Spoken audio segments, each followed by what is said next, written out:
Thank you for joining us today in the Recovery Room.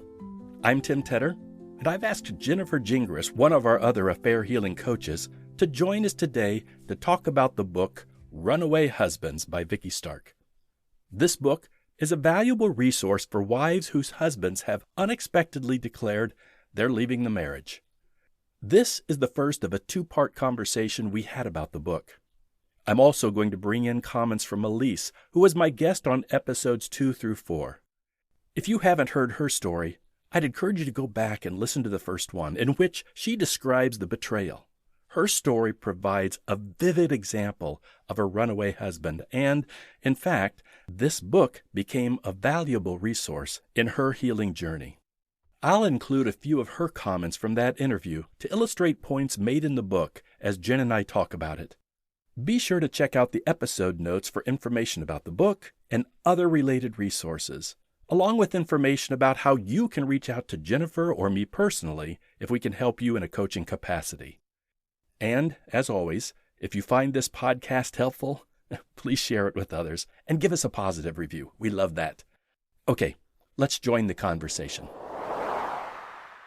The author of this book is addressing a very particular audience, and it's those that she describes as going through wife abandonment syndrome, WAS. You'll see that referred to throughout the book. Here's how she describes wife abandonment syndrome. This is her definition. It's a pattern of behavior that begins when a husband suddenly leaves his wife. So although there's a lot of application in this book to anyone who has a partner or spouse they find out has had an affair, this is more specific to those who have had an affair and just suddenly leave. Even if you don't know that that's the reason for their leaving, they're just all of a sudden announce, I don't think I want to be in this marriage anymore. And it is particularly directed towards women, not men. Although I think, wouldn't you agree, there's probably a lot of application that men would get from this too? Yeah, and I think she mentions that a couple of times that this could apply to men as well, but her main focus really was on women and the wives that are left very abruptly. Yeah, so keep that in mind as we talk through this. There's a lot that will apply to anybody who has experienced a partner who has been involved in infidelity, but some of this will apply to only those whose partners have actually left or have announced that I don't want to be married to you anymore. Welcome to The Recovery Room, a podcast presented by affairhealing.com. In this healing place, in this healing place. I think one of the valuable points the author makes near the beginning of the book is that many times, perhaps most of the time, when a husband announces, I don't know that I want to be in this marriage anymore, or I'm out, there's no warning ahead of time that that's coming. It can happen kind of out of the blue, and you're sitting there, wondering, where is this coming from? How should I have known that this was coming? Yeah, I think what's distinctive about this book is she really does focus more on those situations as opposed to where maybe there's been these huge fights and there's an ongoing conflict and you kind of see the end coming, or one person's got one foot out, one foot in. Whereas really what she's talking about is it really comes on suddenly where the husband is just, he's done. There's no negotiating. There's no, I want to work on it. He's gone. And she addresses both of those, I think, later on the book. The analogy she uses is that one is like an amputation without anesthetic. Yeah. It's just the sudden cutting off of something that, wait, this has been a part of my life, and now it's suddenly gone. And the surprise and the pain of that. Then there are those that experience this outcome with more of the death by 1,000 cuts. Right. You may not know what's causing this, but you're just aware that something's not right.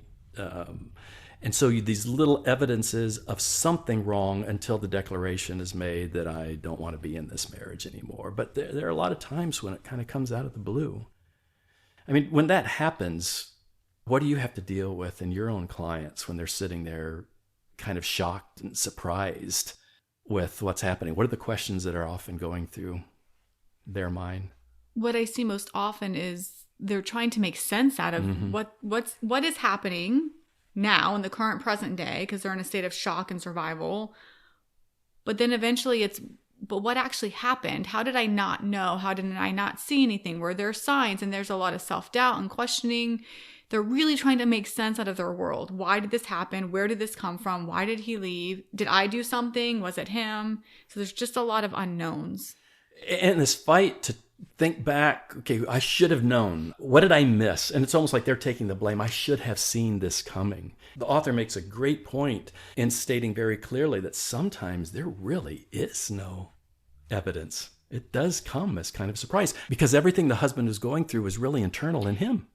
That's a really good point, is so much of what was happening, he is either compartmentalizing or separating and knows how to act one way with the wife, knowing that there's all this other stuff going on, and he's able to separate the two where it's not really showing or affecting his behavior too much. Mm-hmm. I think it's important to note it says more about the husband and his capacity to lie and hide and avoid and keep secrets than it does about the wife who didn't know. He's just really good at it. And like you're saying, if your default is to trust, your brain isn't looking for signs of trouble or betrayal, unless, of course, you have your own history with that. Well, and if you do, then you're going to be much more in tune. And if you don't and you are surprised in this, my guess is that in the future, you're probably going to have your alerts up a little bit more to see the evidence than you did the first time around. Absolutely. One of the common experiences of women who are experiencing wife abandonment syndrome, according to the author, is a crisis of identity. The wives begin feeling bad about themselves. I mean, anyone on the outside would be saying, person who ought to feel bad is the husband, you know? Right. But you know, I think in your counseling, I've certainly experienced it, that it gets turned around and partners come in, those who've been betrayed come in, and the focus is, what did I do wrong? What's wrong with me? What's wrong with our marriage? And they're really trying to figure out what's inadequate in them. I see that a lot with my clients where they start questioning, what was it about me that my husband could leave so easily? Or how could I have been replaced so quickly without what appeared to be second thought? And so the focus becomes on what's wrong with me as opposed to what's wrong with him. What's wrong with him? Or moving. A lot of clients get stuck in that place and they can't move forward to the healing because they think there must be something wrong with me. So I have to figure that out because I don't want this to happen again. But the truth is, it really wasn't about them. Yeah. And unfortunately, many times the husbands are reinforcing that perspective that it is because of you. Yeah. It is because you don't make me happy enough, or there's not enough sex, or we don't, you don't connect with me, or you don't show me the right kind of appreciation. I often experience women who just kind of accept that. And they come in declaring right from the beginning, I just want to admit I didn't do enough for my husband, as though that's the reason why this is happening. The husbands will want to deflect their own guilt. And so they have to find something wrong. And so the wife becomes the bad guy or the target, or you didn't do enough. And sometimes things they're saying seem like these random small things that all of a sudden take on this great importance of, well, you didn't clean the dishes enough, so therefore I had to cheat. They have to have a narrative where they're not the bad guy. They have to have a reason to justify what they're doing. The problem is the narrative is not always true.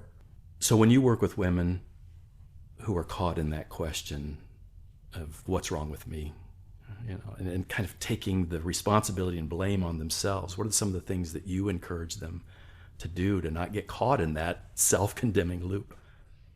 Some of the things are kind of obvious and maybe simple, but first I tell my clients ahead of time that I'm going to repeat the same thing to them as often as I need to until they believe it, is that your husband's behavior is not a sign of your worth or what you deserved or some kind of lack in you. And I will reinforce that a lot throughout the sessions when it comes up.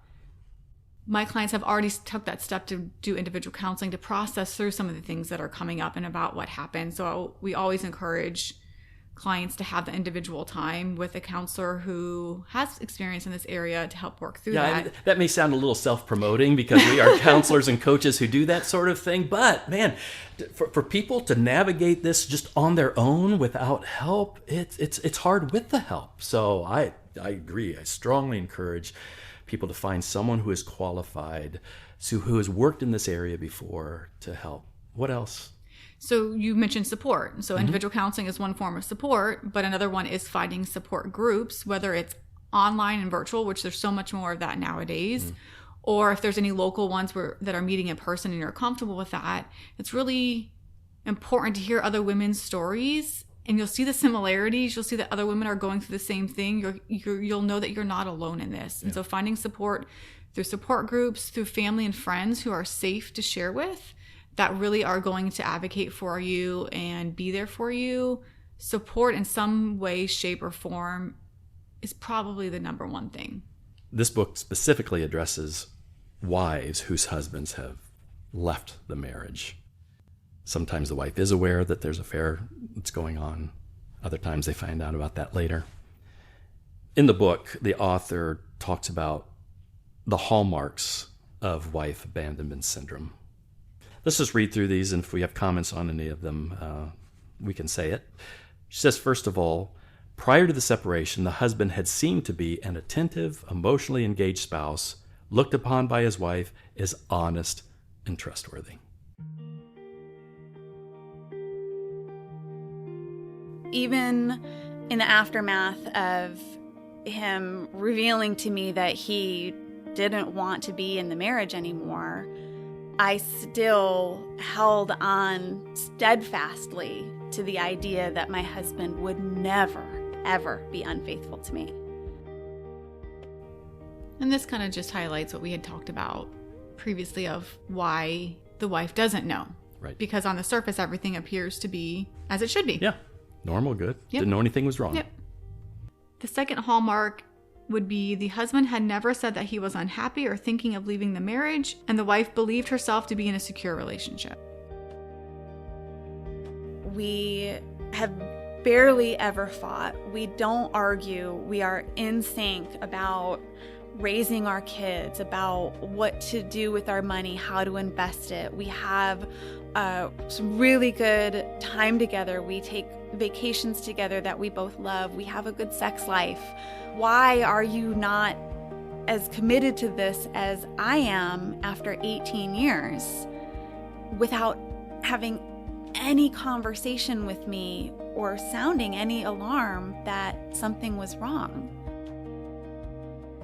And when I'm working with men who have been someone who have left a marriage or been involved in an affair, to help them realize that the choice they could have made earlier on is to be more honest about if they were unhappy in a marriage or if something wasn't quite right, instead of that holding that in and becoming critical, to love enough and to be honest enough, to have honest conversations about it instead of, this internal thing the partner's not even aware of, and then it comes out.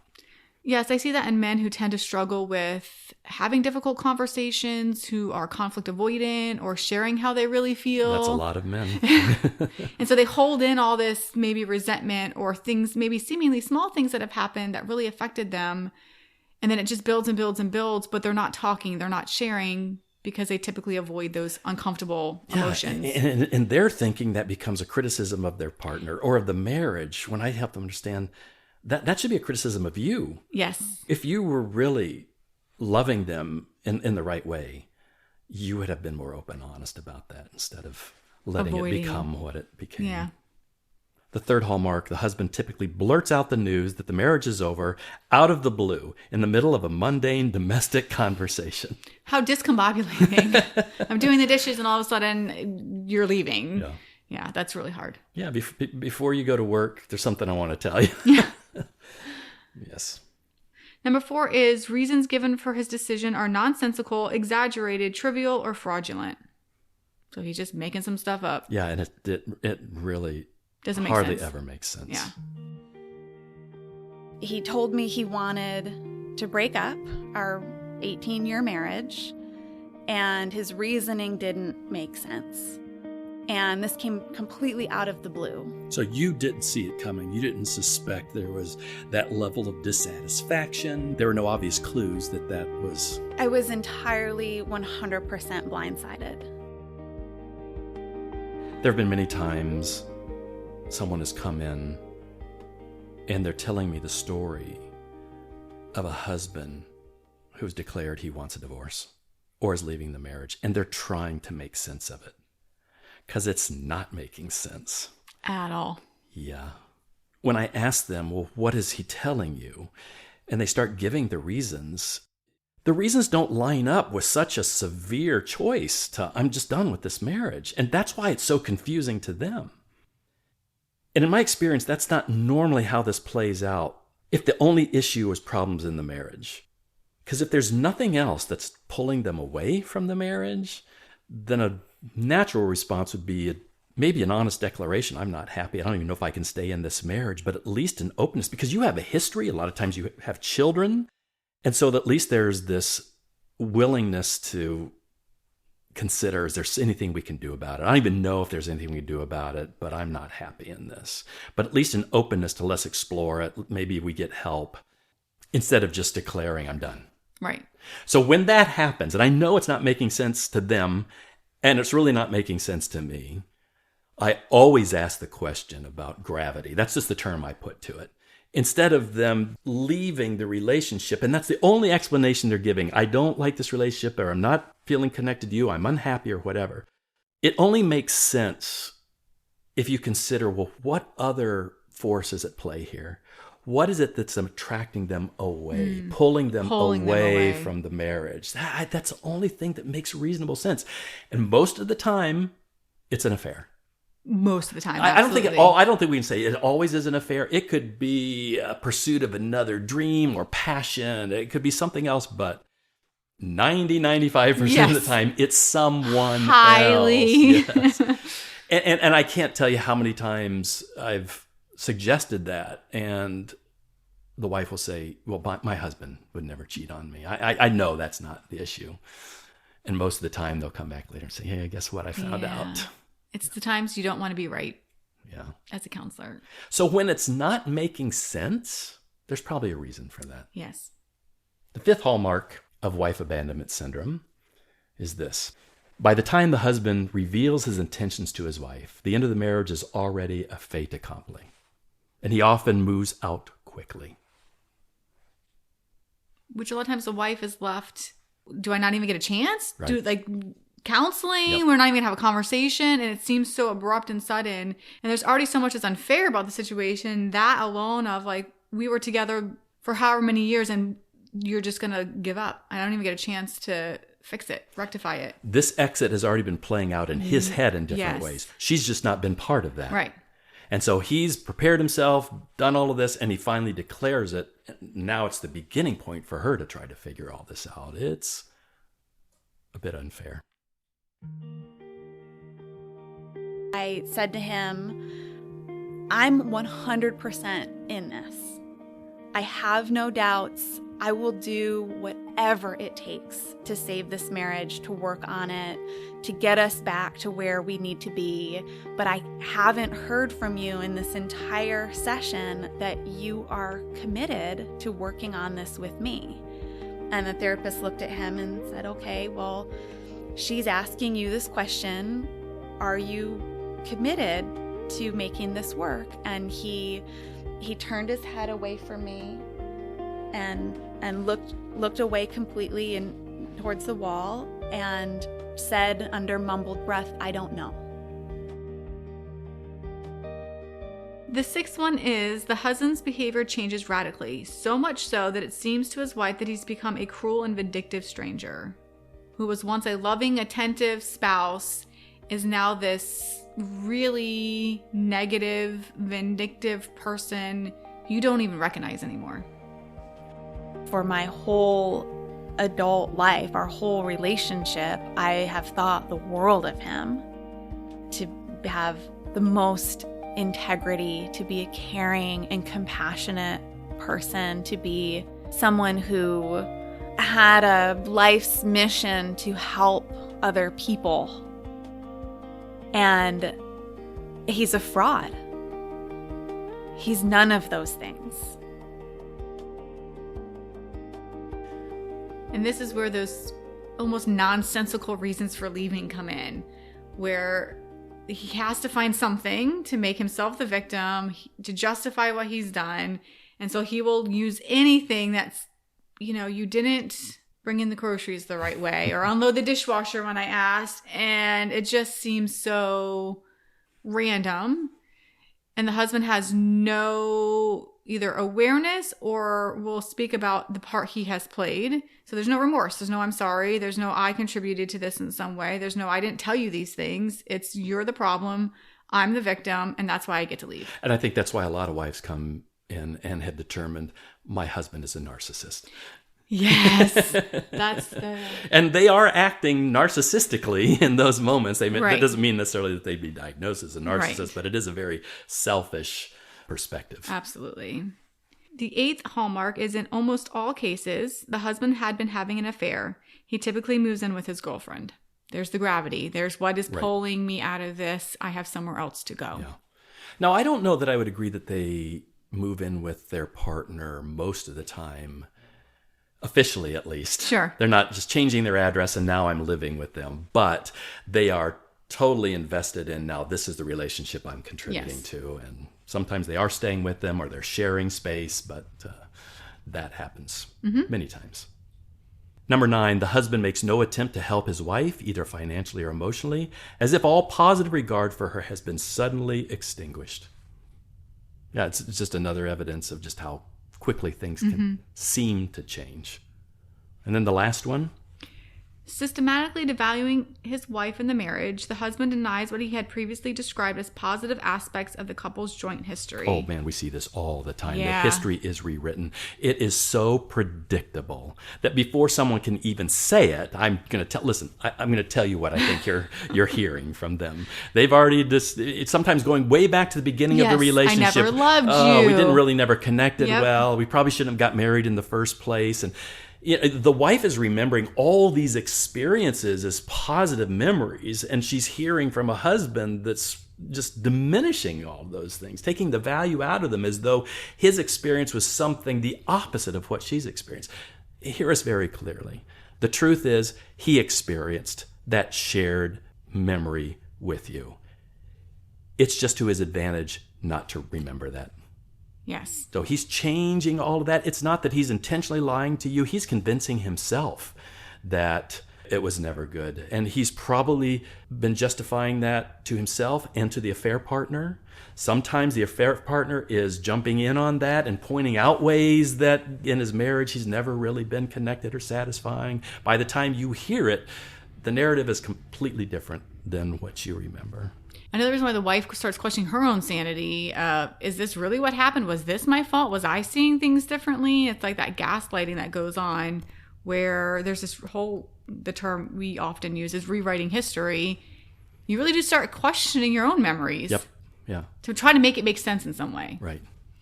Let me say a little bit more about the confusion of a husband who seems to be someone different than you've been married to in all the years previously.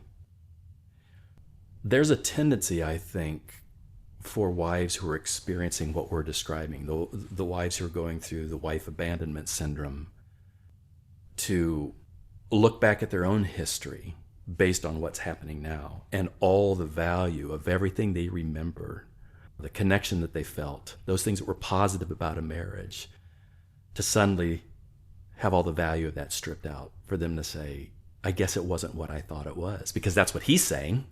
So now it's all bad. Yeah. And there's part of them in a defensive way, well, then I'm going to destroy all of that too. There's nothing worth keeping in that. This liar, this person who is saying all of these things, and in pain and in rage and in fear, there's this tendency to want to devalue almost everything from the past. Mm-hmm.